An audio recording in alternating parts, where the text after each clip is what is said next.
So we are back with another one of those block rocking beats with John Seaman, plantsman extraordinaire. And we are here in his new garden. It's a fledgling garden. He's had a lot gone on since the last time we made a video. Let's welcome John on the floor. Right, folks, there's John Seaman. I used to have a Dagenham Exotic Garden. You received from the first video. It was just amazing. It's some years ago now, but since then I've moved. I've reproduced a new garden, a more flower power garden, and Sonia's come along to video it and give you a video tour. Ta-da! The very first time I met John Seaman was in September 2022 when he opened his garden for the Red Cross charity, and I visited with a friend in my family. We were all really wowed with the garden. John showed us around graciously, but I couldn't help noticing he was tearful at times. It transpired he was fighting a losing battle with his council, who wanted to take back the house, the family home he'd grown up in actually, now that his mum had sadly passed and John was living there alone. It was a house large enough for a family, and that was exactly what the council had planned. Within a few weeks of my visit it was confirmed. The fate of the Dagenham Exotic Garden was sealed. Within a few months, before Christmas even, that same year, John moved to the new house the council had allocated him, a small bungalow in Romford. The Dagenham Exotic Garden was dismantled and is now razed to the ground. And in the new bungalow, the Jungalows was born. Right, well, John, I would like to say, you wouldn't really guess that just 2 years ago this was just complete flat green grass. Yeah. When I initially drove up and when you it's just it's so different to the rest of the street. It's like walking into almost like a little mini Glastonbury or something. It's something like really joyful. You've got your flags up and what have you. It's a bit like just a bog standard street, and then you come upon something very, very merry. The thing that amazes me most of all, and I enjoy it because I love to spread the garden love, and that's I have people walking past the garden, and some people are going to the station, and some people actually deviate their course to come this way because it enlightens. They feel all the better for seeing the garden when they're on their way to work or back from work. So the people with neighbours love the garden. It's I'm very pleased my neighbours allowed me to beautify their garden, and so I'm beautifying the street. It's an ordinary street, but if you come inside the garden, it's immersive, and you can smell the plants, you can feel. It's a tapestry of colours. How does it feel now that you're back up and running, so to speak, like opening your garden for charity and with Gardeners World interested in featuring and stuff, and basically having these indicators of success? How does it actually feel? Because I know obviously it was a bit heart-wrenching it was, because obviously what happened is I had to move at short notice, and so I was a low ebb when I had to do this, and I literally sort of had threw everything into buckets. It was a horrible winter as well, and I had to move all the plants, and so we did that. I'd never ever thought in a million years I'd be in a position to be able to, like the first summer, like last year, to actually open under the NGS, and we've only just finished another set of NGS garden days, but year on year it's improving. This garden is actually four different gardens, plus the council section. What I've done is increase the amount of dahlias, more flower power, because it's more exposed. This is south facing, lots of single flowers, composite flowers, so I can encourage lots of diversity when it comes to the insects. And you can see lots of different types that you can add that will extend your growing season as well, because obviously most gardens would have switched off by now, and so obviously these plants will continue to the end of the season. The temperatures are good, then they'll carry on flowering. I've got lots of Cannas and lots of variability of plants, lots of green. This green's a beautiful colour, and you can see zingy colours like these dahlias. I love that really sharp colour, because certainly in British climates, when we've got dull days and dull evenings and things like that, these flowers sort of zing out. What was this garden like before? Was it literally just grass? Well, these four gardens that you've now commandeered to your own. Yes, there is four gardens in the council section, and previously it was nothing but just grass. And when I bought my plants here, many of the plants are still in their containers, and I actually threw them in builders' buckets. And I've got friends that helped me bring these plants here, and put the palms back in. I'm hoping they'll revive and come back to life. I'm hoping that it will all start to improve year on year. Are your neighbours are they happy then with what you've done? They are really on the side. They're really nice people. They're bought into the old project because obviously it opens this the public charity. So my neighbours enjoy it. I said, can I beautify your gardens, please? And they said yes. And so they've let me do what I want. And so, okay, they're all changing, they're all going to be evolving. I might change something next year in this garden. I'm really anchoring towards more dahlias. I used to have 300 in my allotment, but that was a long time ago before my back went bad. But I would very much like to continue the evolution.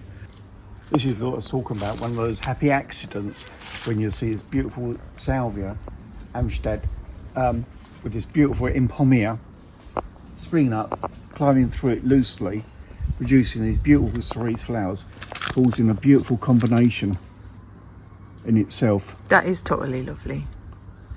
It certainly is, isn't it? And again, free plants, amaranthus seeds you can take from one year to the next, and also the impomea, so it's free garden.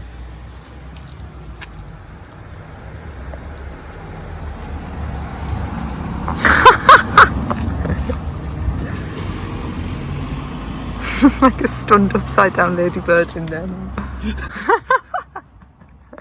We're not stage managing this at all. Yeah. He's only acting like because he thinks he's been picked on by a bird or something, so he stays still. Because it's the movement they get attracted to. These beautiful combinations, it's like I've got a beautiful purple impomea that picks up the purple of the Amstead salvia, and again the opposite colour would be yellow, and you've got this beautiful canna. This is actually called an event, which is a heritage type. Oh yeah. Also, what is this one here? I don't know what this one is. This. Yeah. This plant is called red auroch. Oh, that's the red auroch you were talking about. Yeah, this is one that's been seen on the garden as well recently. You can actually eat this when it's young. It's quite tasty. In other countries, they use it as spinach. And obviously, again with the purple colours, you take on to this Brugmansia. These produce beautiful scent in the evening. Just fills the entire place with scent, the entire street. And again, so you've got this tapestry of coleuses. Do we know the plural of coleus? Well, they're actually called solostenoms now. They've changed their names. Oh. These are all names. That's actually even harder to pluralise. Solostenoms. I think it's because they've got square stems. With these, obviously, you need to take the flowers out of the lose their lustre. You've got different varieties. Like this one's called Commando, because you can see that it's each leaf is actually different completely, and it's variegaceous. So with this flower here, then you will take that out, will you? Yeah, I'll just pinch the flowers out because the plants will lose their lustre. Cool. Because it's essentially a foliage plant. Yeah. And if it flowers, it's done its bit, but I don't want it to flower. So, and I want to take the cuttings off this before the winter, so I can keep these. This is Sunset Boulevard. I'd like to take it from one season to the next, so I need cuttings for the winter. Sunset Boulevard. This is Commando, and then do you know what this one is? What's its name? I think it's Walter something or other. Okay. I can't remember all the names sometimes. I must be getting older. Like us all. Yeah, come and look at this one. Sorry, I missed the thing. It's Fascicularia bicolor. This comes from the mountains of Chile. Nice. It's quite prickly, but it's related to, you get ones like Puyas, which are even more spikier. But that rosette will increase in size and will be blue. Oh, very nice. Really beautiful. So when I say something like this, I just assume it's going to be tender, is it? Bone hardy from Chile. What? Bone hardy? And remind me of the name? Fascicularia bicolor. Fascicularia bicolor. Okay, cool. So presumably you just get a single colour as well.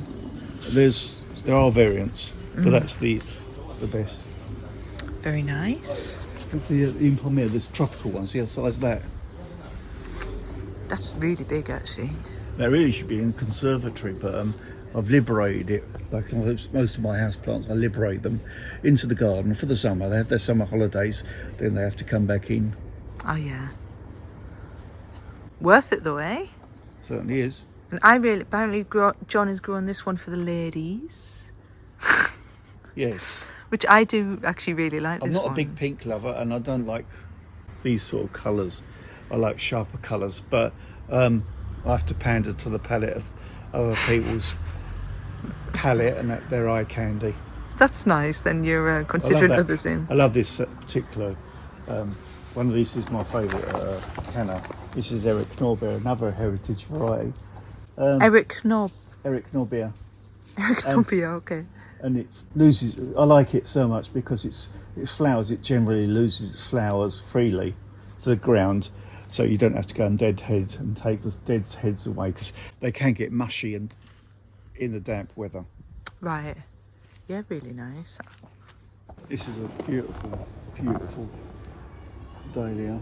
You'll see this also, Great Dixter, is one of Christopher Lloyd's favourites. Is it the one? Is Grenadier. It the one? Grenadier? Yeah. Okay. This is the one I hate. Look at that. I hate it.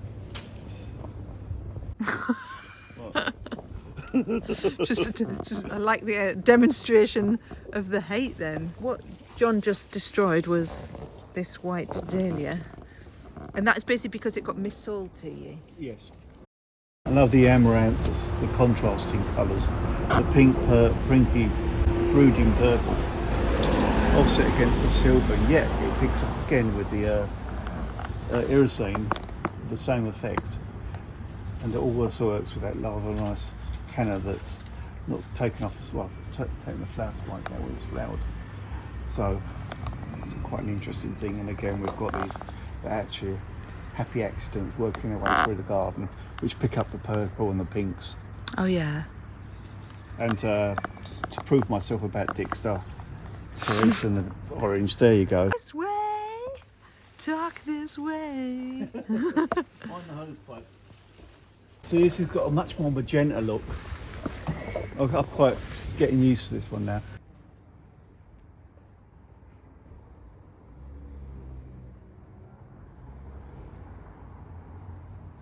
Do you see he went to the flower front, then realised he couldn't, so he went to the back.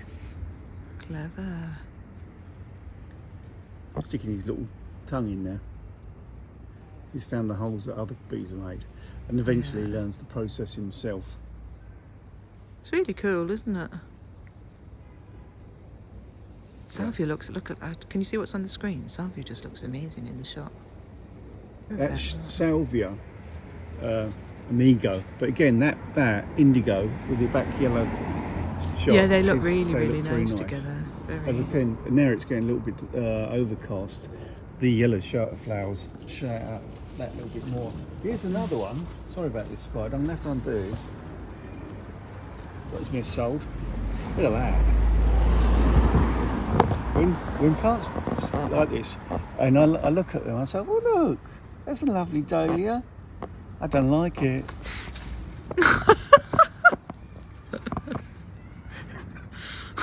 Oh yeah. So tell me about that one. That got missold. That got missold. Do you like it or not? People liked it, but the one I chose was a cactus one with the same effect. I can't remember if I pronounced the right name. But I grew it before and it was beautiful, and I thought, no, John, treat yourself. I paid that good money. I got this, and instead. You get that. Do you think that's because they're just mixed up? Do you think they've mislabelled it themselves at their end? I think it's criminal when they sell plants that are not what they're supposed to be. If I went to the shops and wanted to buy a tin of beans, and I opened it and it was peas, what would you say? Honestly. It's that coleus with that combination. It's lovely when it's stained glass royal. Stained glass royal. They do look really good when they're planted at the base in the pots, and then you've got something else running up like this one here as well.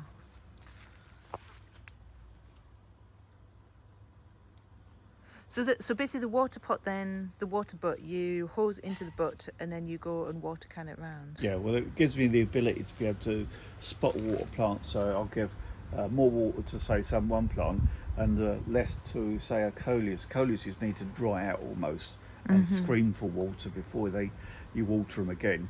The reason why a lot of plants die, because certainly something like those, because they've had too much water and they end up dying.